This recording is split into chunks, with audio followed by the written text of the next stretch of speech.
Dolika Banda is a Zambian national with over 25 years of experience in international banking and financial management.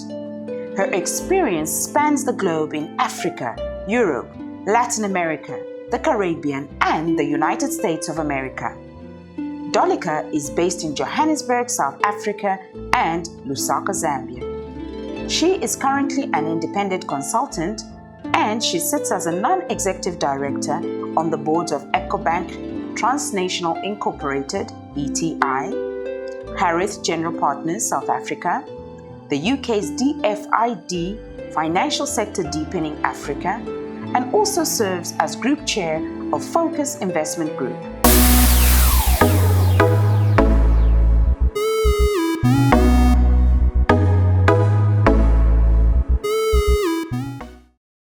Hi there, my name is Rose Sibisi. Welcome to Life with Roses.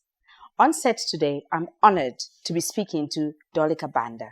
Dolika Banda has over 25 years of experience in the financial sector across the globe. She has recently returned home to bring back some of that knowledge outside the diaspora and connect it to the Zambian experience. Welcome, Dolika. It's so good to see you. Thank you very much, Rose. It's an honor. Thank you for joining me. Pleasure. You look amazing, might I add? Thank you. Thank you so much. I'm just thinking, when you look back at all this experience, the exposure, the journey that you've traveled, I've listened to some of your talks, and what inspires me the most is you're coming from somewhere. Do you just want to share a little bit about what has defined who you are today?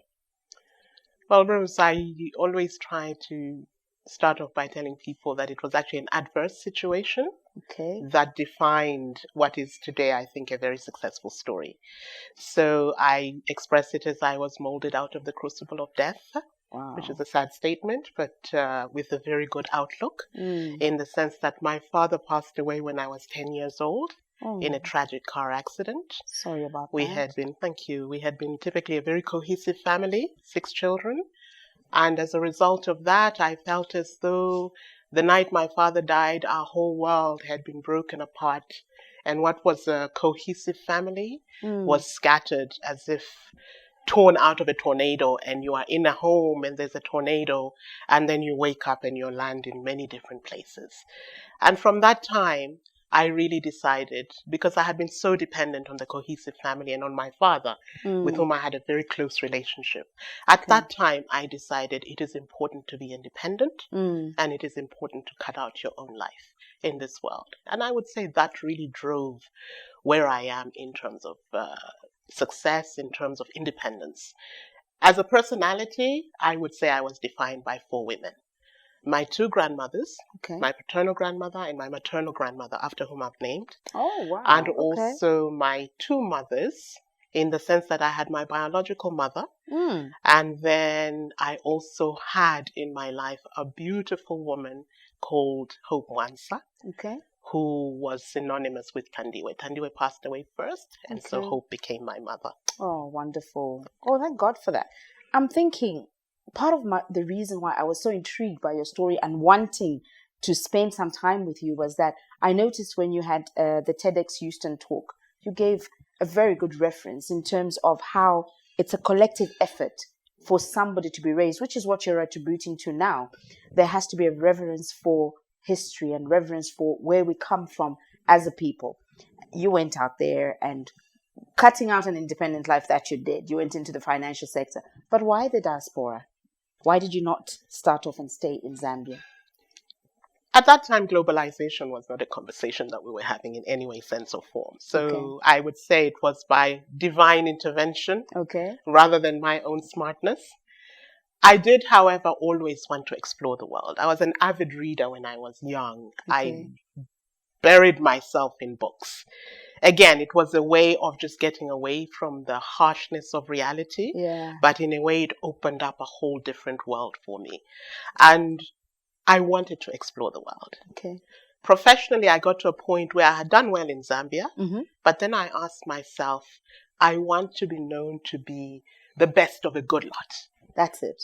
I was good in Zambia, but I didn't know that that was the most competitive market I could be in. And so at 24, I left Zambia, and I was working with Barclays at that time, with Citibank actually. and I went to Paris to do some further studies. And I did my master's there and then came back to Zambia. Wow. So the global experience for me started more as a desire to escape the world. Yeah. And then just became a way of living after many years. Fantastic. We want to hear more about that. But for now, I just want to take a short break. And then when we come back, tell us more about now you experience the global standards. Now you've gone out there and seen that there's so much more that you can do outside there, that you can connect it to the local. Just tell us more about how that has been for you. But we'll do that straight after the break. Take a short break. Stay with us. We're speaking to Dolika Banda.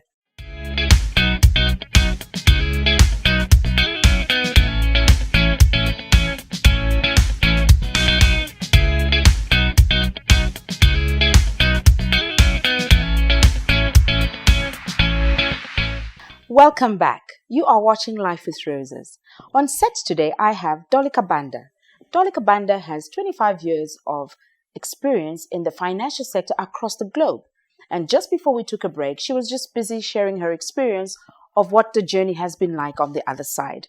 Coming back, now that you've been out there and you've seen how things need to be done, how would you say Africans in the diaspora can add value to their countries back home?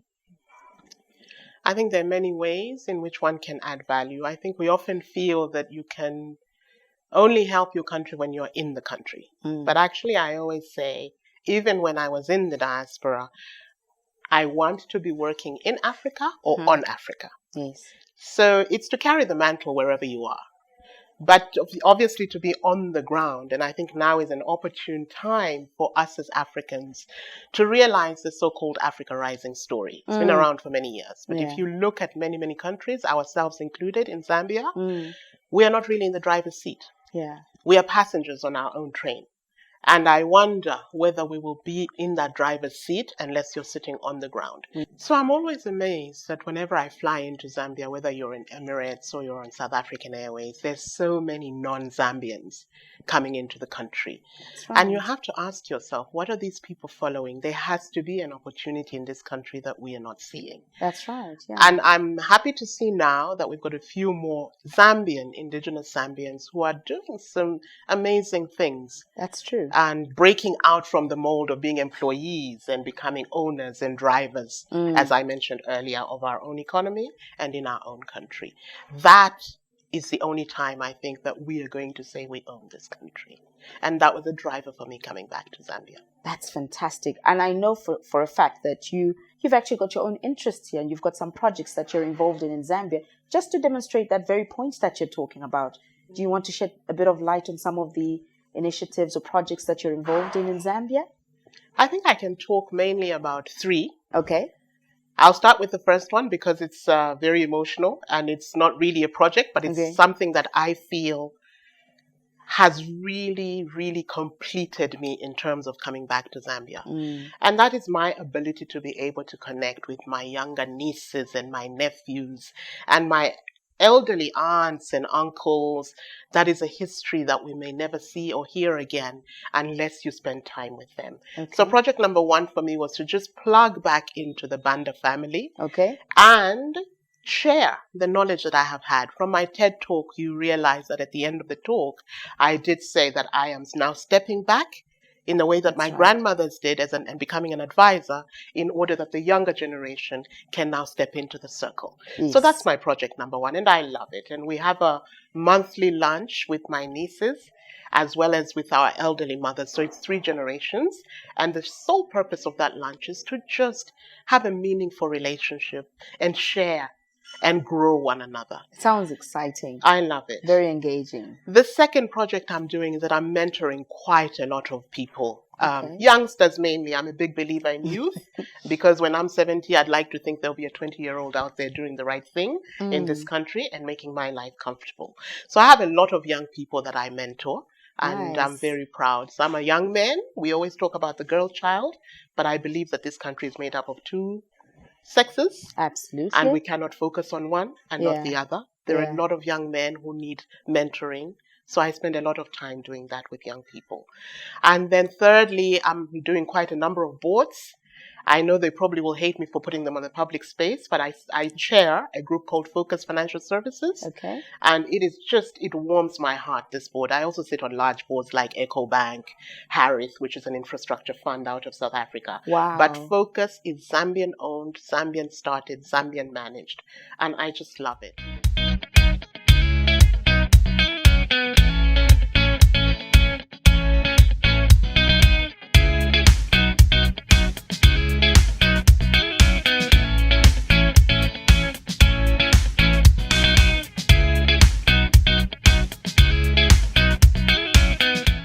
Welcome back. You are watching Life with Roses. Just before the break, Dolika Banda was busy sharing about the projects that she's involved in Zambia. And one thing that stood out for me was the first emotional project that she talked about, which carries her surname. Speaking about the name, I've noticed that you've maintained your maiden name, Banda.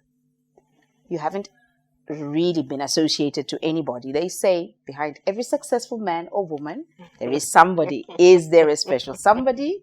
Have you been married? Have you got children?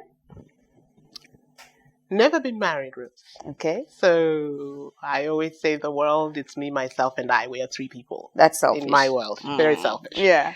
But never been married. Okay. But I have enjoyed what I would have described as a union that could have been a marriage. It didn't work out in the end. It was a long-term relationship. Okay. 12 years. I was with a partner. But it just didn't work out. Okay. Painful outcome, but the ride was just so joyful. We're still friends today. And all I would say to people is when you get into a relationship, enjoy the relationship for what it is. When I look back today, I am still friends with this gentleman because we were friends before we became, if I may say it on screen, lovers. That's okay. But the reason I look back on him fondly and we still have a relationship is because we shared a lot. And although I never married this gentleman, he was such a critical part of my life and my formation into adulthood. I was 34 when I met him. And at that point where you're not quite confident as a woman, as a young lady, and you're in the professional world, this was the person who drove me to do the best that I possibly could. This was the person who said to me, you can do better than this. This is not acceptable. Wow. This was the person who said to me, go for the World Bank. You don't have to settle for being here in Zambia, being top in Zambia. Yeah. You can be tops in the World Bank. This I believe. You can. So when I look back on that gentleman, it was not a marriage. But I believe it gave me all the benefits of being in a marriage because I believe the union between two people is about how one supports the other. That's the only thing we didn't get out of it was to have children, but that's God's will, and I'm not going to cry about it. That's right. So it is Miss Banda, and it has always been Miss Banda. But I hope it won't always be Miss Banda. No, let's not. No, I don't think so. I'm sure there's a special someone waiting for you. But it's good because from what you're describing about the relationship, and linking it to professional and business environments. This is something that you said you're actually doing, which is mentorship. How critical is mentorship in developing upcoming generations? What would you say? I think it's absolutely critical. I think it's particularly critical when we live in a world where the nuclear family, and nuclear says in immediate family, but also the importance of the extended family. We're losing it somehow because we no longer live in the same communities. We no longer live in the same countries as families. So the benefits that I had of aunts and uncles and even what we call a stay-at-home mom are not that much there anymore. And so I think children or youngsters need go-to people. And you may have a go-to person that could be on the professional side, who may not necessarily be the same go-to person as on the personal side. That's right. It's nice if it's in one person because then there is a relationship that you develop. So I think mentoring, both at the professional level and at the personal level, is extremely important. Not just for the mentee, but also for the mentor. Because as a mentor, when I'm trying to advise a younger person, I really need to say, am I just giving out words or am I walking the talk?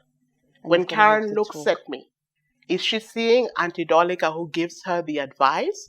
Or is she seeing Auntie Dolika who says one thing and does another thing? That's it. So it's actually mutually beneficial, and I think it's extremely important. That's fantastic. I totally agree with that. And I want to dig more. I want to just find out more about this mysterious woman. But we'll take a quick break, and when we come back, let's get up close and personal with Dolika Banda. Stay with us.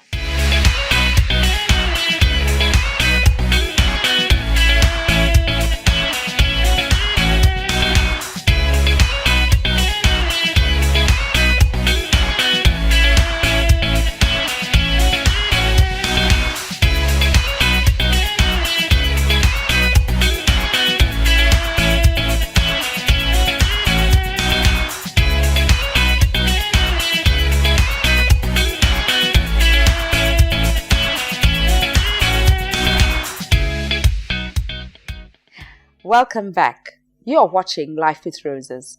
I'm speaking to Dolika Banda today. And just before the break, we were talking about the wonderful mentorship opportunities that she's involved in Zambia. But we want to get up close and personal with her. I just want to find out from you, what do you do in your quiet time? I read a lot. Okay. I listen to classical music, chamber music, old music I love. I would say I'm a person who enjoys my solitude. Okay. That is the time I rebuild and replenish myself. So movies? You don't watch movies or anything like that? I don't know when I last went to the cinema. I will go to a movie if Denzel Washington is in, but that's about it. So Denzel. Whenever his last one came out, that was my last movie. Okay. I actually don't even have a television in my house. You're People joking. Get extremely shocked about this, but you don't have a TV in your house? I have not had a TV in my house since 2004, so that's 12 years now. Oh my word! How do you survive? My books, my music, people, relationships. But what about current affairs? Obviously, with what you do, you have to stay abreast with what's happening in the economies, current affairs, news. How do you catch up with that? In many ways, I call myself a technophobe. Okay. But I do thank God for Wi-Fi and the internet and my iPad. Because wherever I am, I can choose the kind of information that I want to stream into my life. I find that television is very intrusive. Okay. So I can pick up BBC. I can pick up ZNBC. I can pick up The Economist. So for me, I use the internet a lot because it's a pull theory. I pull the information that I want to bring into my life rather than to have things bombarded at me that are not necessarily important in the scheme of what I do. Okay. I also read quite a lot because of the boards that I sit on. So I stay in touch with the financial sector because I sit on the board of EcoBank. EcoBank is a Pan-African bank. So I sit at the top board. They have a branch here in Zambia. Great. That forces me to read about markets. I sit on an infrastructure fund that is also a Pan-African fund. So through those boards and the interactions that I have professionally, I have to stay on top of the news. You do need to stay on top of the news, definitely. And saying that, I suppose reading is very critical to success. I've heard that come over and over again. And I'm just so intrigued. I mean, it's going to take time. I don't know if I can do without TV, but I see the logic in not having a TV. So that's really encouraging.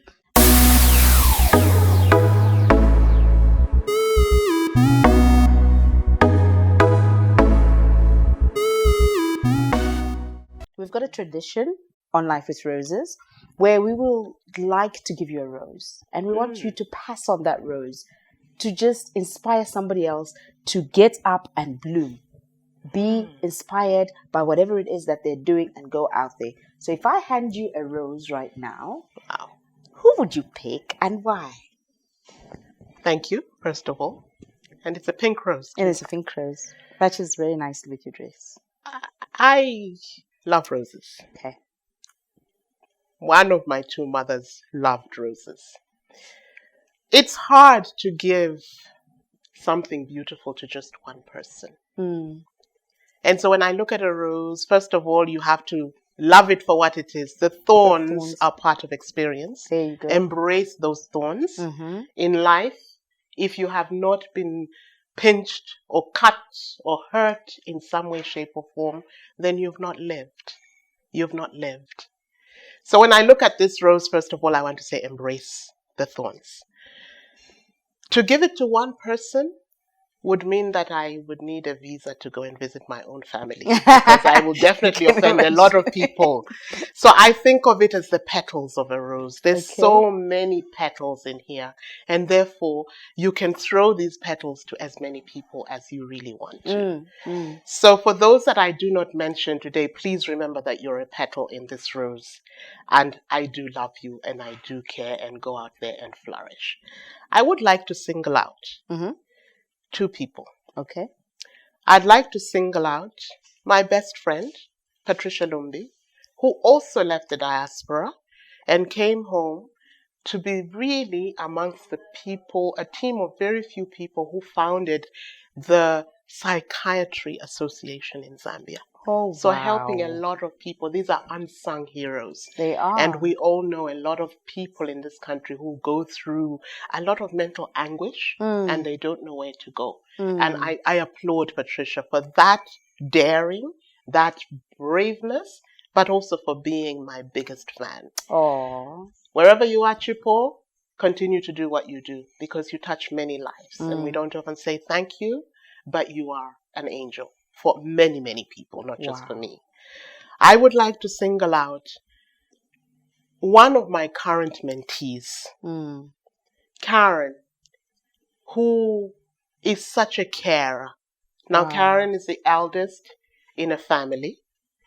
That family, there is autism amongst one of the children. Karen just has been phenomenal with this child. So I know that we are working on a vision board. I want you to live up to that vision board. I want you to go out there and do all the things that we have spent time talking about, because you can do it. If I can do it, you certainly can do it. Absolutely. And then what I'd like to do, Rose, although I'll take it back and take it home, I would actually like to hand this back to you. Oh, okay. And say, live your dream. Oh, I know this is the inaugural version of this program.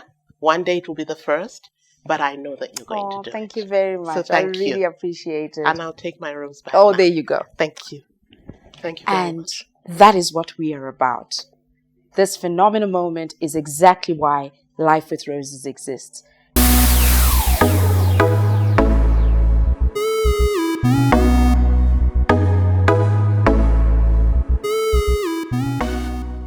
I just want to dedicate something back to you. One of your favorite quotes, and I haven't forgotten it. I just want to read that out because I think it would be so befitting to end the show like that. You said, out of adversity, hard times and difficult surroundings comes a thing of lasting beauty, elegance and style. Biden or not Biden, God is present. There's definitely a strong grounding for you just in those few sentences. What would you like to be remembered as? What I wouldn't like to be remembered as is a big director at the World Bank Group, a big director at Barclays Bank. Those are the by-the-bys. Yeah, those titles. are just the graces of God. I landed on the right side of the tracks. What I would like to be remembered with is having been the person who made time. Having been the person who had meaningful relationships with the people around her and the people she touched. Yes. Having been the person who brought peace wherever she was. Wow. My home is a place of peace. Everybody who comes into my house, the one thing I love them to say is, Dolika, this place is so peaceful. I do not entertain negativity in my personal life. And I strongly advise people not to entertain negativity. No negative energy. Think only of the positive things in life. Because life is beautiful in spite of the thorns. It is beautiful. I will end with a favorite quote. Another quote one. Wow. About life. This one is by a poet called Robert Frost. And it goes, The Yellow Road, I believe it's called. But one of the lines in there says, in a wood, I came to a crossroads, and I took the path less trodden by, and that has made all the difference. Wow. So I advise people, take the path that nobody has taken, that unworn one, and you make a difference. Wow. Thank you, Rose. That is so warm. Thank you so much. You should become the ambassador for Life with Roses. You understand our DNA and the concept of the talk show so well. Thank you so much. Thank you. There you go. Go out there, go and blossom. Pamela, Chipo, and Karen. There's a challenge for you. Take your rose and flourish. Dolika, it's been amazing having you. I've enjoyed talking to you. Thank you for your phenomenal advice. Thank you for gracing us with your presence and for the encouragement. Thank you very much. I look forward to talking to you soon and just continue conquering. Thank you. Thank you very much. Well, this is what we had for you today. This has been Life with Roses. We hope you have enjoyed listening to the inspirational story of Dolika Banda. Until next time, this is Rose Sibisi.